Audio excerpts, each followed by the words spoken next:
Warning: some viewers may find the following video disturbing.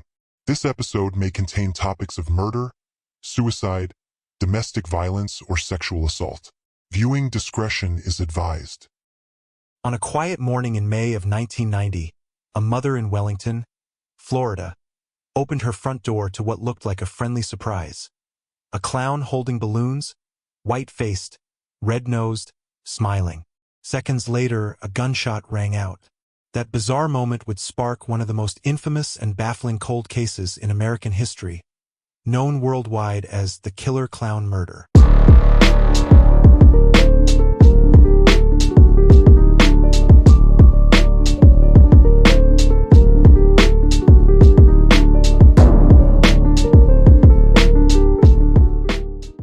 Marlene Ellen Warren was born on July 17, 1949, and grew up in Michigan before eventually relocating to Florida. Friends and relatives described her as quiet, graceful, and deeply compassionate. She wasn't loud or flashy. She liked peace, routines, and stability. She grew up with strong family bonds and carried those values into adulthood, always prioritizing home life and the well-being of those around her. Everyone who knew her said essentially the same thing. Marlene was kind. Not the loud, outgoing kind, but the gentle, nurturing kind of kindness. One defining trait often overlooked in short summaries is that Marlene loved animals.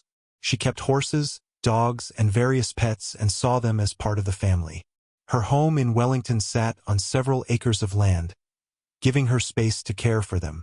Taking care of animals brought her peace, something extremely important to her in her private life. One of the strongest parts of Marlene's life was her relationship with her son, Joe. Friends said she was a very protective mother, someone who gave Joe confidence and support, proud of him and openly affectionate. A mom who showed up in every sense. Even at 21, Joe lived at home because they genuinely enjoyed each other's company. Their house was always open to his friends. Marlene wanted their home to feel like a safe hangout spot, and she enjoyed having the kids around.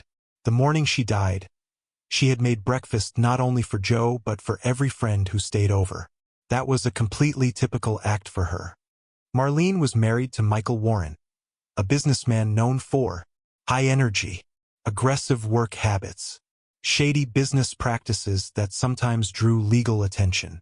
A lifestyle that was very different from Marlene's soft personality. People close to her said that Marlene loved Michael, but also felt overwhelmed by his personality and the chaos surrounding his business. There were also whispers, which became louder as time went on, that Michael was unfaithful. Even before the crime, Michael's business and personal life were surrounded by murky circumstances. Over the years, some disturbing details and allegations have surfaced. Employees at the used car lot said that a repossession worker, Sheila Keene, worked for Michael. According to their reports, Michael and Sheila were seen kissing and having sex in the office. Neighbors and co-workers reportedly observed him paying rent for Sheila after she separated from her husband in early 1990.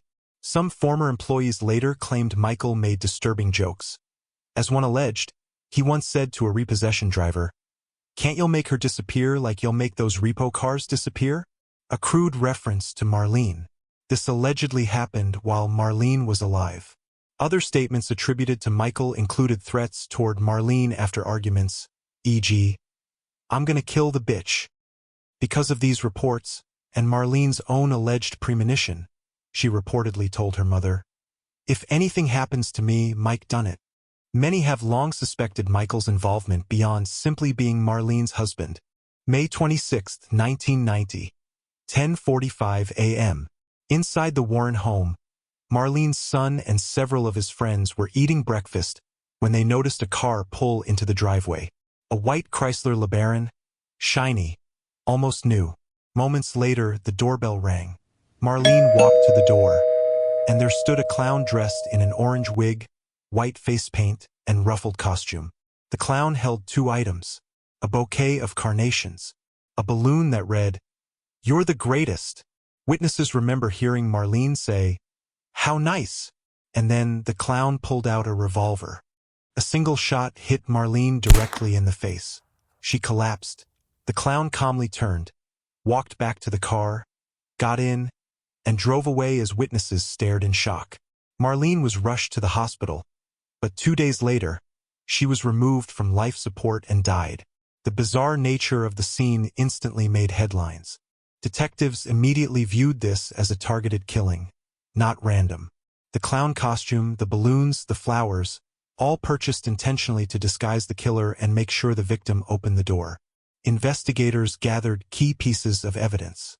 The white Chrysler LeBaron was later discovered abandoned. Inside were orange synthetic fibers, a long brown wig, and a few strands of hair. The balloons and flowers were traced to nearby stores. Then came the first major lead. Employees at a local costume shop reported that a woman had purchased a clown suit and makeup just 2 days before the murder. She was described as white, slim, brown hair, soft-spoken, and she looked strikingly like someone detectives already suspected. Sheila Keene. Sheila was in her mid-20s, attractive, and physically matched the woman seen buying the clown costume. When detectives checked her alibi, things didn't quite add up. Evidence pointing to Sheila included witnesses saying she bought similar flowers and balloons the morning of the murder. Fibers from a wig in the LeBaron consistent with wigs sold near her workplace. A strong motive. Marlene's death cleared the path for Sheila and Michael to be together. But there was a major problem. This was 1990, before advanced DNA technology. Much of the evidence was circumstantial. No video, no murder weapon recovered. Nothing. The case stalled, and eventually went cold. For nearly 27 years, the case haunted detectives and Marlene's son, Joe. Meanwhile, Sheila and Michael moved to Tennessee. They eventually married in 2002. The pair lived quietly, running a burger restaurant called the Purple Cow. To locals, they were simply a normal married couple running a small business. Almost no one knew about the dark cloud hanging over their past. Around 2014, cold case detectives re-examined the evidence using modern forensic technology. Hair and fiber samples from the LeBaron were tested again. This time, the results were far more conclusive. Human hair found in the car was microscopically consistent with Sheila's. New witnesses came forward. A deeper investigation into the relationship between Sheila and Michael became clearer. On September 26, 2017, nearly 3 decades later, Sheila Keene Warren was arrested in Abingdon, Virginia. She was charged with first-degree murder. The trial was repeatedly delayed. Legal motions, witness issues, old evidence complications. By 2023, prosecutors admitted the biggest challenge. Too much time had passed. Witnesses had died. Memories faded. Physical evidence degraded. On April 25, 2023, Sheila accepted a plea deal for second-degree murder, avoiding a possible life sentence. She received a 12-year sentence, but because of Florida's old sentencing laws, credit for time already served, good behavior calculations, she became eligible for immediate release. Marlene's son, Joe, who witnessed the murder at 21 years old, expressed heartbreak, saying this was not justice. The case remains controversial for several reasons. Many believe Sheila was the killer but got off lightly. Others argue the evidence was too weak after 33 years. The bizarre killer clown disguise continues to fascinate true crime researchers. What everyone agrees on is this: the murder of Marlene Warren is one of the most chilling, surreal, and meticulously planned killings in modern American history, blending disguise, deception, jealousy, and patience in a way that still shocks people today. In the aftermath of the murder, law enforcement investigated Michael's business, Bargain Motors, his used car dealership. On October 26, 1990, he was arrested, not for murder, but on charges relating to the operations of his car lot: racketeering, grand theft, odometer tampering, and other fraud-related crimes. He was convicted of those crimes and eventually served nearly 4 years in prison. So, legally, at least the official record, Michael Warren's consequences after 1990 were tied to fraud/auto dealership crimes, not homicide. Despite the suspicious circumstances, the getaway car used in the murder was reportedly stolen from his car lot. Prosecutors concluded they did not have sufficient evidence to tie him directly to the killing. Over the years, multiple former employees and acquaintances made allegations. One claimed Michael had joked about making his wife disappear, though this was second-hand testimony, given years later, and has never been proven. Officially, at least as of the most recent public reporting, investigators have declined to rule him out as a possible suspect, but the legal system has not treated him as one. Michael Warren remains a controversial figure in the story. To many people, particularly those sympathetic to or involved in the investigation, the combination of his personal relationships, business entanglements, and the ease with which the alleged killer, Sheila, was tied to his business makes him deeply suspect, even if there's no hard proof.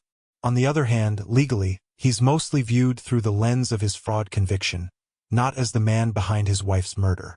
Because the murder investigation ultimately centered on Sheila and she was the one convicted, Michael's legacy in the public record is that of a shady used car dealer with a criminal past, not a convicted killer.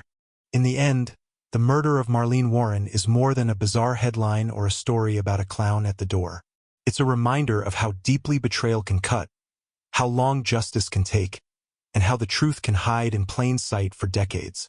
Marlene was a gentle, loving mother whose life was taken in one of the most surreal and heartbreaking ways imaginable. For over 27 years, her case sat in the shadows, a mystery wrapped in rumors, whispers, and unanswered questions. But time has a way of uncovering what people try to bury. And when investigators reopened the file, the lies that once seemed airtight finally began to crack. Today, even though not every question has been answered, the person responsible has been held accountable. And Marlene's memory, the real Marlene, not the sensational headlines, continues to shine through the people who loved her. Her son, her friends, and all who remember her continue to carry her story forward. And maybe that's the real lesson here. No matter how strange or unbelievable the circumstances, justice has a way of finding its path, even if it takes nearly 3 decades. Thank you for watching, and as always, stay safe, stay curious, and I'll see you in the next case.